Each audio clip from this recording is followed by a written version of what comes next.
తులారాశి వారు ఆదివారం అమావాస్య పుష్యమి నక్షత్ర సందర్భంగా కాళ అమావాస్య కాళాష్టమి రోజున ఒకవైపు అష్టమంలో కుజుడు సంచార స్థితి దోషంగా సంచారం చేయనప్పుడు ఎలాంటి విధులను పాటించాలో ఈ వీడియోలో సవివరంగా సంపూర్ణంగా తెలుసుకుందాం.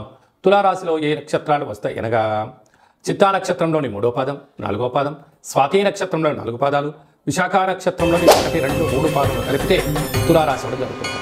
చాలామందికి పుట్టినటువంటి కాల సమయంలో డేటా బర్త్లు లేనటువంటి కారణం వలన పేరు యొక్క మొదటి అక్షరాన్ని అనుసరిస్తూ రాశిని తెలుసుకునే ప్రయత్నం చేద్దాం.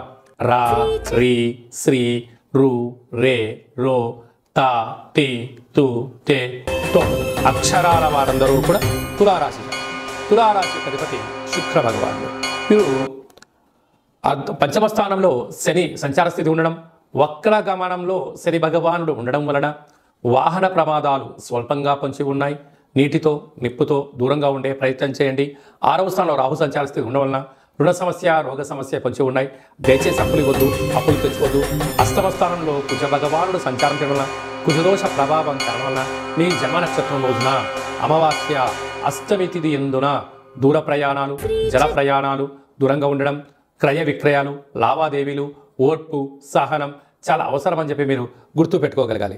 అది ఏ కాకుండా రాజ్యస్థానంలో రాహు సంచార స్థితి, లాభంలో బుధ శుక్ర సంచార స్థితి, వ్యయంలో కేతు భగవానుడు ఉండడం వల్ల చిన్న చిన్న విషయాలకు ఆందోళన, సున్నితమైన స్వభావం కలిగి ఉండబడిన ఎవరైనా ఏదైనా అన్నట్లయితే దానినే మీరు మనసులో పెట్టుకొని పదే పదే అనుకోకుండా కాలాన్ని నెట్టుకుపోయే ప్రయత్నం చేయగలగాలి.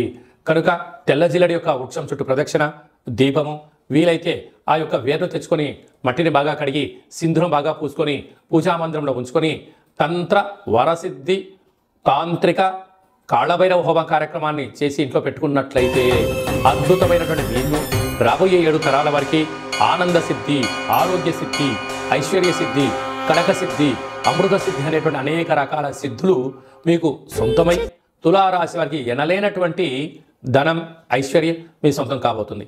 సాఫ్ట్వేర్ ఉద్యోగస్తులు, హార్డ్వేర్ ఉద్యోగస్తులు, వ్యవసాయ సోదరీమణులు, మార్కెటింగ్ రంగాలు, హోటలు, వ్యాపారాలు, రియల్ ఎస్టేట్ రంగాలు, ఇన్సూరెన్స్, పెట్టుబడిదారులందరూ కూడా చాలా మంచి కాలం అని చెప్పి గమనించాలి.